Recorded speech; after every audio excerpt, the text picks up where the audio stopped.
Hello everyone, my name is Robin, the Power BI instructor, and this video is from my Power BI DAX Super User course. In this short video, we will discuss the functions that can be found in the conversion category. We're going to use such functions as currency and format. So why do you want to use these? Well, these will help you convert your output within your function instead of having to use it and apply it afterwards. Remember, this entire Power BI DAX Super User course can be found on my site, whatdoyouwantolearntoday.ca. Thanks you once again, and we'll see you on the other side.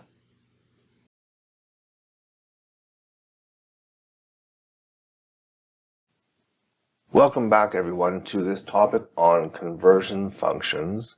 This is not a long topic, but there are a couple things you may want to use. It depends if you guys are using things that are beyond the standard currency, as there may be some features that will apply to you. But let's talk about them. So the first one I want to quickly show you is the currency function.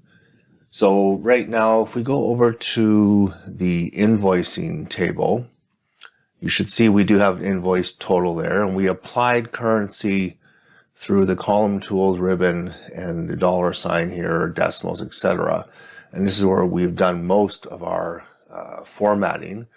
But we do have a function that can apply the formatting as it calculates to save you the hassle. So let's do a new column here, and we will call this one total with tax, like this. And it's going to be the currency function, so just currency, and then you just do your calculation. So invoice total times, let's say, tax at 1.05. And when you apply it, hit the enter key, it gives you your currency, but you still have to put the decimal place on because you can see some of it is 3 decimals or more, and you get that effect. So I don't know if it's really any better when you're using currency, but it is there.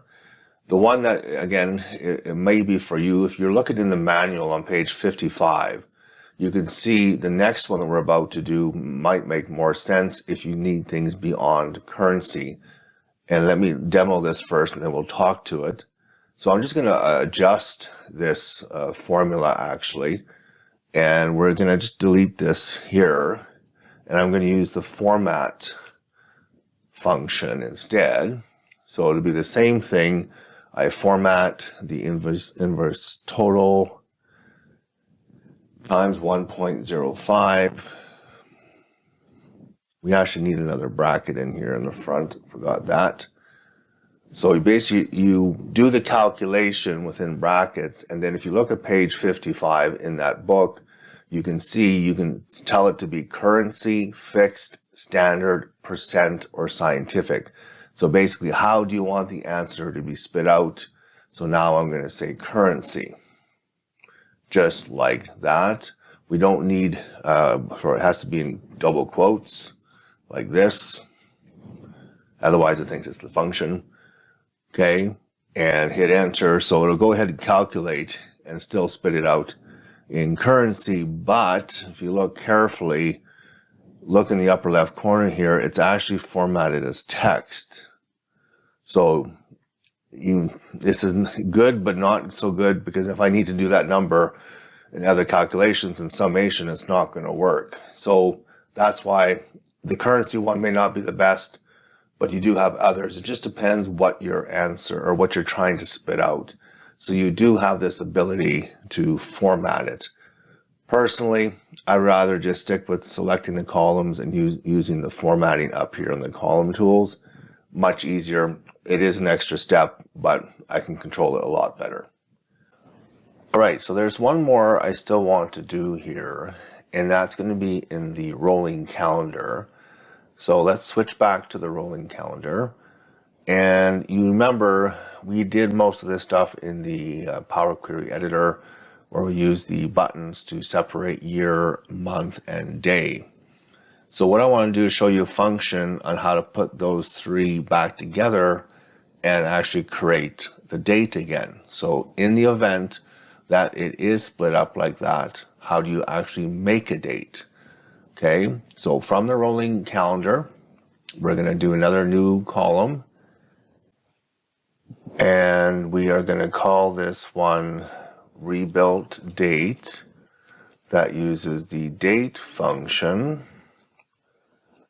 And it's looking for the year of the rolling calendar, comma, the month. You see here it's popping up for me.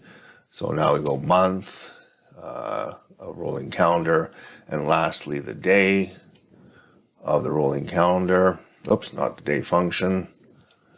Day of the rolling calendar. And there we go. That's it. You hit your enter key and voila, you now have the exact same dates as you see over there on the left. However, it does show the time by default. So you're going to have to come up here to your settings and adjust it to date. And now they should be identical to what you see on the left side of your screen. Okay, so that is how you put dates back together as a legitimate date. All right, so that wraps up that topic. We will see you in the next topic, math and stats functions.